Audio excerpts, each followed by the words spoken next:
Good morning students, आप सभी का जूलॉजी की ऑनलाइन क्लासेज में हार्दिक स्वागत है।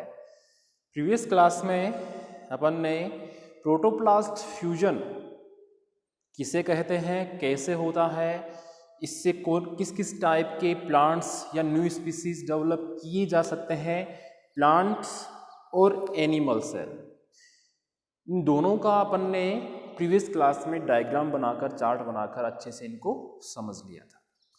आज अपन इस क्लास में नया टॉपिक स्टार्ट करने जा रहे हैं, उसका नाम है मोनोक्लोनल एंटीबॉडीज, जिसे अपन बोलेंगे एक क्लोनी प्रतिरक्षियां।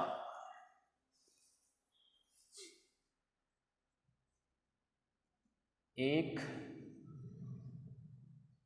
क्लोनी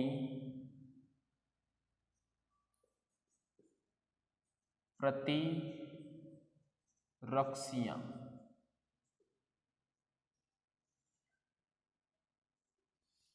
जिसे अपन बोलते हैं मोनोक्लोनल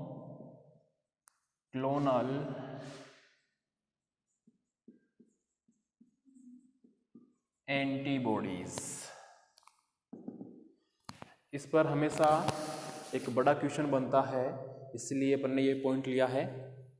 तो ये एक क्लोनी प्रतिरक्षियां या मोनोक्लोनल एंटीबॉडीज होती क्या है, अपन इसको डिटेल में समझेंगे पहले, और फिर बाद में इनका प्रोडक्शन कैसे किया जाता है उसका मेथड भी अपन अच्छे से समझेंगे। तो ध्यान से सुनना।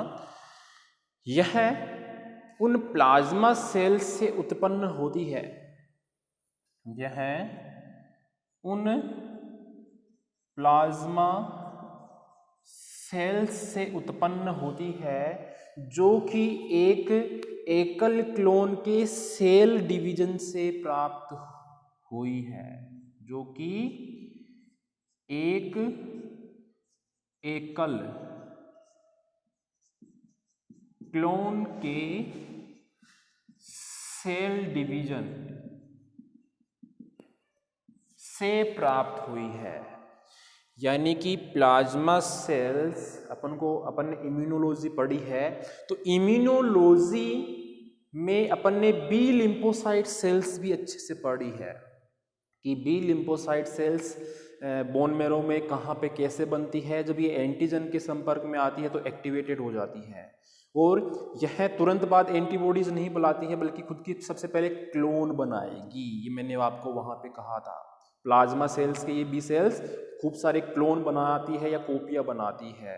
तो यहाँ पे भी वही बोल रहा हूँ मैं, ये जो मोनोक्लोनल एंटीबॉडीज होती है ये उन प्लाज्मा सेल्स से उत्पन्न होती है जो कि एक एकल क्लोन के सेल डिवीजन से प्राप्त हुई है।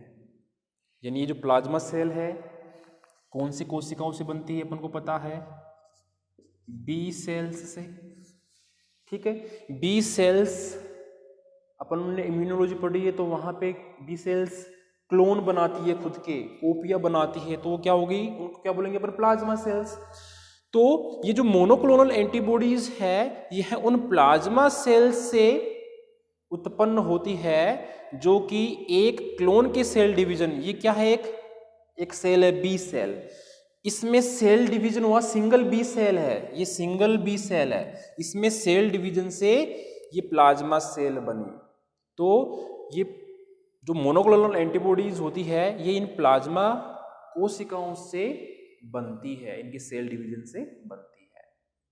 तो अगर आपको इम्यूनोलॉजी अच्छी से पढ़ी थी आपने, तो ये पॉइंट भी आपको समझ में आ जाएगा कि ये जो मोनोक्लोनल एंटीबॉडीज होती है यह उन प्लाज्मा सेल से उत्पन्न होती है जो कि एक सिंगल क्लोन के सेल डिवीजन, ये सिंगल क्लोन था, इसमें बी सेल था, सिंगल क्लोन बोल सकते हैं अपन इसको, एक सिंगल सेल, इसमें जब सेल डिवीजन हुआ तो प्लाज्मा सेल बनी, और इस प्लाज्मा सेल में आगे डिवीजन हुआ तो ये मोनोक्लोनल एंटीबॉडीज बन गई। क्लियर है यहाँ तक? ओके। यह प्रत्येक एक एकाकी पार्थिजनिक निर्धारक, यह एकाकी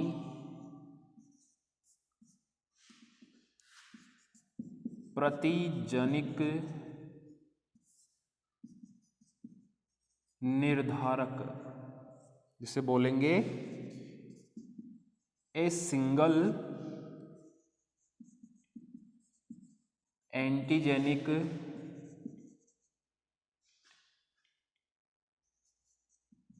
डिटर्मिनेंट। इम्यूनोलॉजी अच्छे से पढ़ी है तो आपको ये डिटर्मिनेंट या निर्धारक प्रतिजनिक जिसे बोलते हैं एंटीजेनिक, ये भी अच्छे से याद होगा। तो मैं कह रहा हूं यह एक एकाकी प्रतिजनिक निर्धारक या ए सिंगल एंटीजेनिक डिटर्मिनेंट को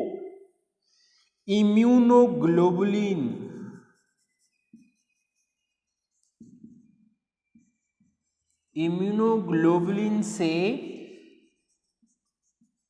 अटैच करवाने में अति विशिष्टता युक्त होती है। ये जो मोनोक्लोनल एंटीबॉडीज है जो 20 सेल्स के सिंगल क्लोन में जब डिवीजन हुआ अर्थात प्लाज्मा सेल्स बनी, तो प्लाज्मा सेल से ये जो सेल्स विकसित हुई है मोनोक्लोनल एंटीबॉडी जिन्हें बोलते हैं, यह एक एंटीजेनिक डिटर्मिनेंट को इम्यूनोग्लोबुलिन से अटैच कराने की अति विशिष्टता युक्त होती है। यह एक ही प्रकार के एमिनो एसिड्स की चेन या सीक्वेंस से मिलकर बनी हुई होती है। ये एंटीबॉडीज, ये जो मोनोक्लोनल एंटीबॉडीज है, यह एक ही प्रकार के एमिनो एसिड्स की सीक्वेंस या क्रम या चेन से मिलकर बनी हुई होती है। अर्थात यह जो इम्यूनोग्लोबुलिन है एक ही क्लास की होती है। इनके ये नहीं कि अलग अलग क्लास है, जैसे IgG है, IgM है, IgA, वैसे नहीं, ये एक ही क्लास की होती है, ओनली वन।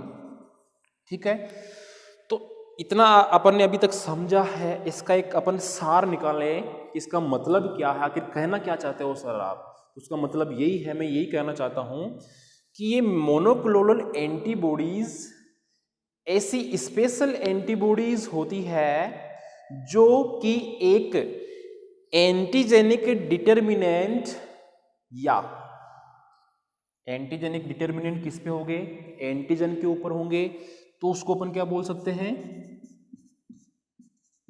एपीटोप बोल सकते हैं। एपीटोप अगर आपको इम्यूनोलॉजी का याद हो तो एंटीजन के पास वह स्थल एपीटोप और एंटीबॉडी के पास पेराटोप।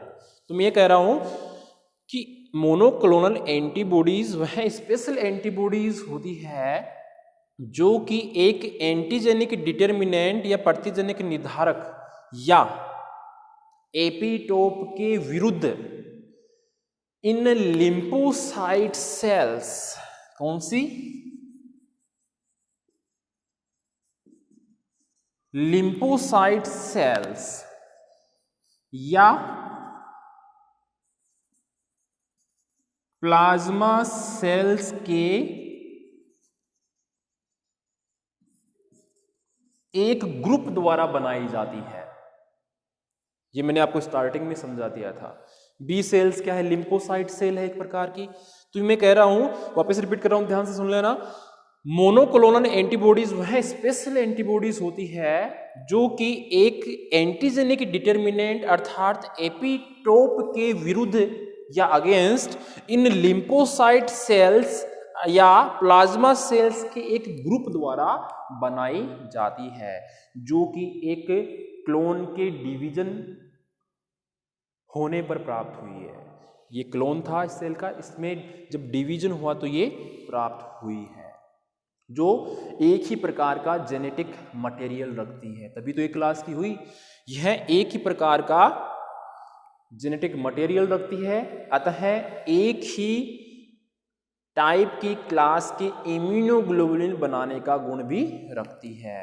अब अपन जानते हैं कि बी सेल्स प्लाज्मा सेल्स के बहुत सारे क्लोन बनाती है, ठीक है, जो आगे चलकर एंटीबॉडीज बनाते हैं।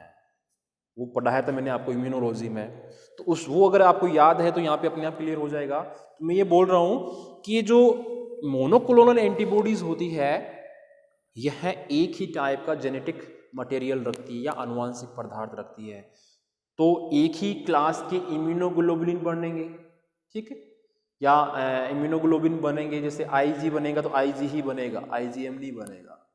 क्लियर है यहाँ तक? ओके। इसी को अपन एक डायग्राम बनाकर समझे तो अपने बहुत अच्छे से समझ में ये आ सकता है। इतना समझ में आ गया होगा, बहुत ही ईजी है। आपको शॉर्ट क्वेश्चन में इसकी डेफिनेशन भी पूछ सकता है अगला कि मोनोक्लोनल एंटीबॉडीज किसे कहते हैं। तो मैंने आपको डेफिनेशन बता दी है आसानी से, इजी एकदम।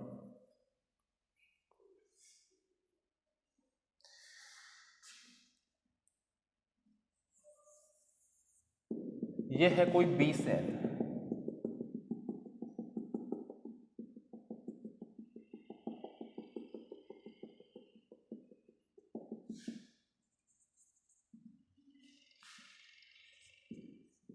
बी सेल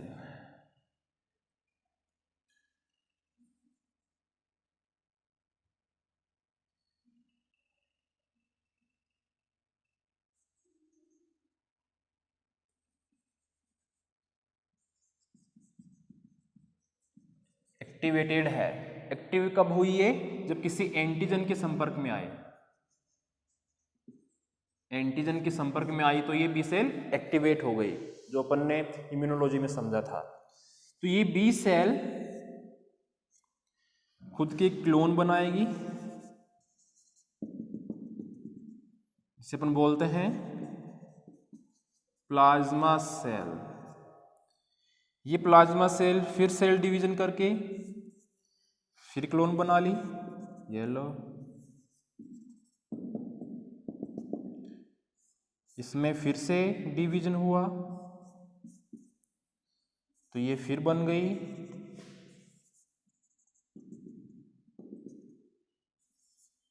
तो ऐसे कंटिन्यू ये डिवीजन चलता रहेगा जब तक पर्याप्त मात्रा में क्लोन प्लाज्मा सेल्स के नहीं बन जाते। इससे आगे फिर हो जाएगा,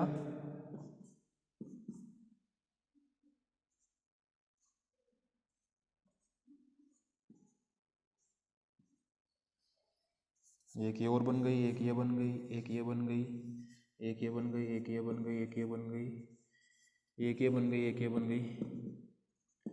तो ऐसे बहुत सारे क्लोन जितनी मात्रा में चाहिए वो बनते रहते हैं। ये फिर activated plasma cell circulatory system में एंटर करके एंटीबॉडीज बनाती है, जो मैंने आपको पहले ही आपको समझा दिया था इम्यूनोलॉजी में। तो इसके नीचे आपको ये लिखना है, activated plasma cells enter in circulating system and produce या मेकिंग एंटीबॉडी मॉलिक्यूल्स, जो आपको नोट्स में मिल जाएगा। तो ये चीज आपको यहां पे लिखनी है। दूसरी तरफ अपन ने ये भी पढ़ा था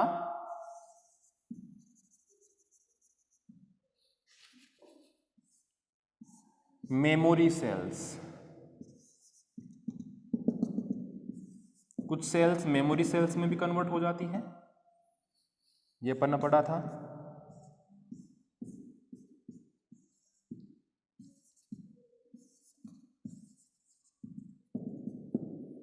यह है मेमोरी सेल्स।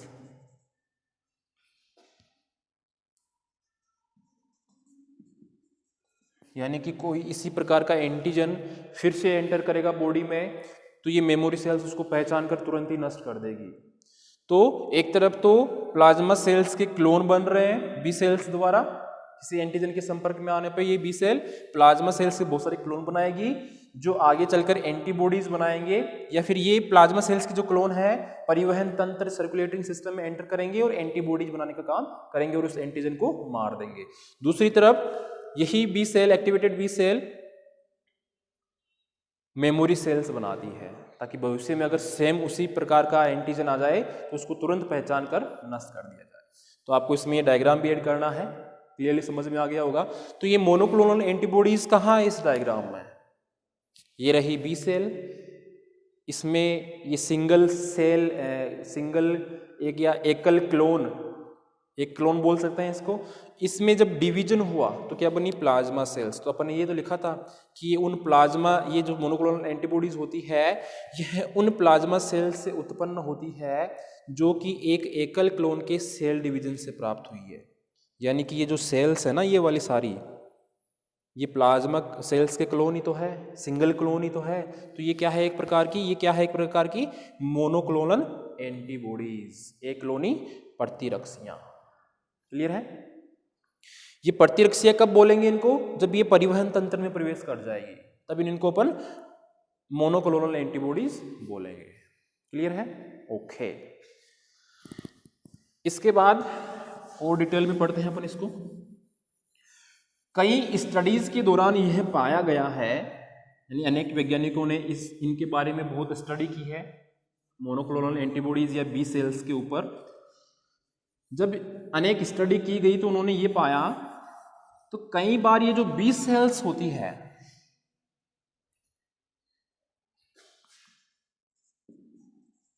बी सेल्स, कई बार ये बी सेल्स इस तरह से डिवीजन करती है कि ये कैंसर नेचर की हो जाती है। कैसी हो जाती है? कैंसर प्रकृति की, इसे बोलते हैं कैंसरियस।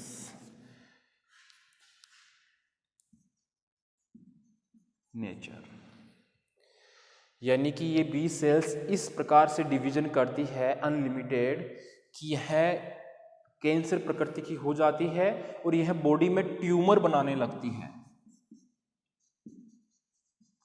ट्यूमर, ट्यूमर मीन्स गांठ बनाने लगती है। ऐसी सेल्स क्या कहलाती है?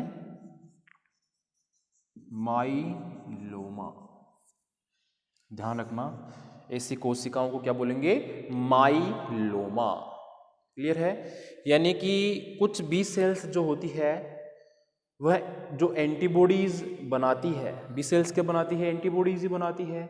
लेकिन ये कई बार क्या होती है, इनमें डिवीजन इस प्रकार अनकंट्रोल हो जाता है कि कंटिन्यू डिवीजन कर रही होती है लेकिन एंटीबॉडीज नहीं बनाती है।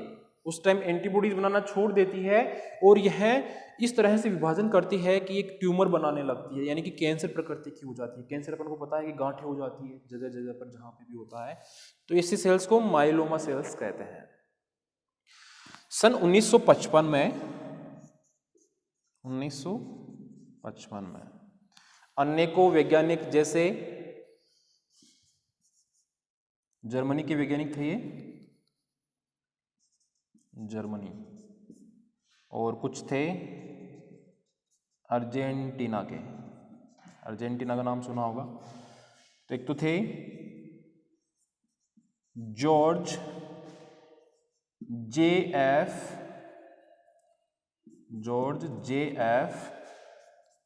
कोहलर, और एक थे सेसर माइलस्टीन। सन 1955 में जर्मनी के वैज्ञानिक थे जॉर्ज जे एफ कोहलर और अर्जेंटीना के वैज्ञानिक थे सेसर माइलस्टीन। इन्होंने एक लेबोरेटरी में एक अमर कोशिका की खोज की थी। इन्होंने क्या किया था? लैब में एक अमर सेल की खोज की थी। अमर सेल यानी कि कैंसर सेल की खोज की थी।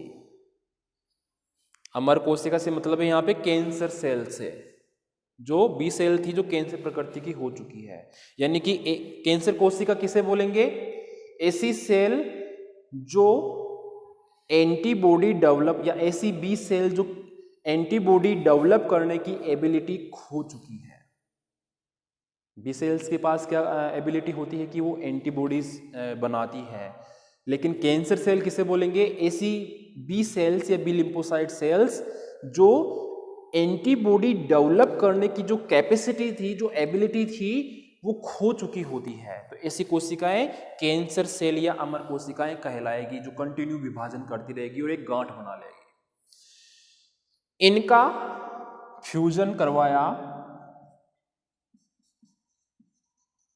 नॉर्मल बी सेल से। नॉर्मल बी सेल क्या होती है? कैंसर रहित, ऐसी कोशिकाएं कैंसर रहित कोशिकाएं कहलाती है या नॉर्मल बी सेल्स कहलाती है जो एंटीबॉडी डेवलप करने की एबिलिटी रखती है। यानी कि नॉर्मल बी सेल्स कैंसर प्रवृत्ति की नहीं होती है, कैंसर सेल या अमर कोशिका कैंसर प्रवृत्ति की होती है। तो अपन अगर अंतर भी बताना चाहे तो आसानी बता सकते हैं, अमर कोशिका या कैंसर सेल एंटीबॉडी विकसित नहीं कर सकती या इसकी एबिलिटी को खो चुकी होती है, जबकि नॉर्मल बी सेल कैंसर प्रवृत्ति की नहीं होती है, अर्थात यह एंटीबॉडीज डेवलप करने की या विकसित करने की एबिलिटी रखती है।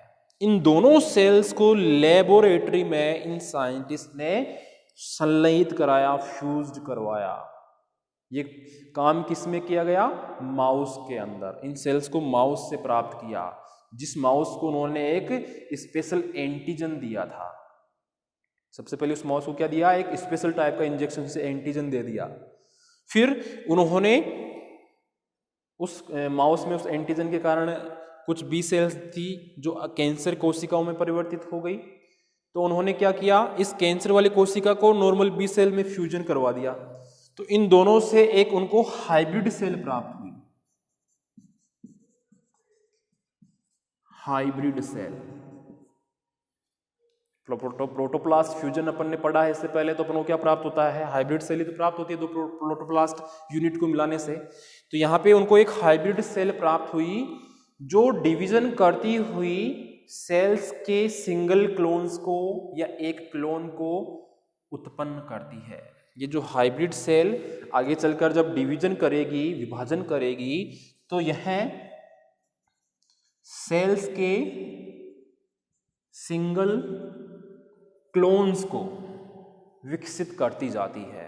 जैसे जैसे विभाजन करेगी तो ये कोशिकाओं के सिंगल क्लोन्स को जन्म देती जाएगी। तो ऐसे सेल्स को एक नाम से जाना जाता है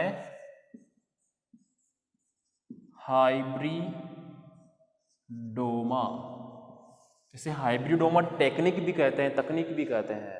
आपके जो इस पार्ट का, इस यूनिट का जो नाम है उसका भी दे रखा है hybridoma technique and monoclonal antibodies. मैंने आपको मोनोक्लोनल एंटीबॉडीज अच्छे से समझा दी है और साथ में हाइब्रिडोमा क्या होता है उसको भी अच्छे से समझा दिया है यहाँ पे। यानी कि ऐसे जो हाइब्रिड सेल्स जो सिंगल क्लोन को जन्म दे वो क्या कहलाती है? हाइब्रिडोमा। इस टेक्निक को हाइब्रिडोमा टेक्निक भी बोलते हैं। तो क्लियरली आपके समझ में आ गया होगा। अब अपन बात करेंगे, जैसा कि मैंने आपको पहले भी कहा था कि अपन मोनोक्लोनल एंटीबॉडीज को डिटेल से समझेंगे और लास्ट में इनके बनाने के मेथड को, प्रोडक्शन के मेथड को अच्छे से समझने की कोशिश करेंगे।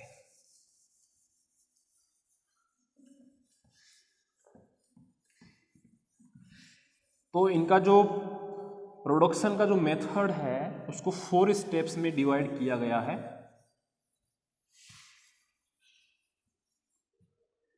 मोनोक्लोनल एंटीबॉडीज या एक क्लोनी प्रतिरक्षियों को बनाने का जो मेथड है, जो विधि है, उसको 4 स्टेप्स में डिवाइड किया गया है। फर्स्ट तो है मेकिंग ऑफ हाइब्रिडोमा, यानी कि अपन को ऐसे अभी मैंने बना के दिखाया यहाँ पे, तो ऐसे हाइब्रिडोमा बनाएंगे अपन। सेकेंड कल्चर ऑफ हाइब्रिडोमा, यानी कल्चर करवाएंगे। थर्ड, फर्स्ट में अपन ने मेकिंग ऑफ हाइब्रिडोमा, सेकेंड में अपन ने कल्चर ऑफ हाइब्रिडोमा या अपन ट्रांसफर भी ले सकते हैं, और लास्ट में प्रिवेंशन कर सकते हैं और फिर प्रोडक्शन स्टार्ट कर सकते हैं। तो नेक्स्ट इसमें जो पॉइंट है अपना मेथड। मेथड्स में फर्स्ट है मेकिंग ऑफ हाइब्रिडोमा, फिर है कल्चर ऑफ हाइब्रिडोमा, फिर है क्लोनिंग, मेरे दिमाग से निकल गया था, cloning and prevention of hybridoma, फिर लास्ट है प्रोडक्शन ऑफ मोनोक्लोनल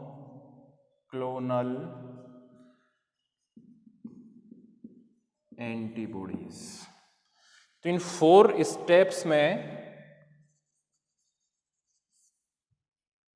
स्टेप्स के माध्यम से अपन मोनोक्लोनल एंटीबॉडीज प्राप्त कर सकते हैं, जिसको विस्तार पूर्वक अपन नेक्स्ट क्लास में पढ़ेंगे और समझेंगे। सबसे पहले जब मैंने आपको यहाँ पे हाइब्रिडोमा कैसे बनाई थी उन साइंटिस्ट ने वो बता दिया था, तो अपना सबसे पहले स्टेप तो ये हो जाएगी अपन को एक हाइब्रिडोमा बनाना है।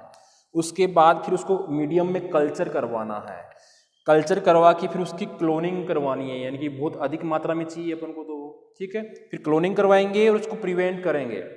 फिर लास्ट में जैसे ही उसकी बहुत सारी संख्या अपने पास हो जाएगी क्लोनिंग के माध्यम से, प्रिवेंशन के माध्यम से अच्छी खासी, फिर उससे अपन प्रोडक्शन स्टार्ट करवाएंगे मोनोक्लोनल एंटीबॉडीज का।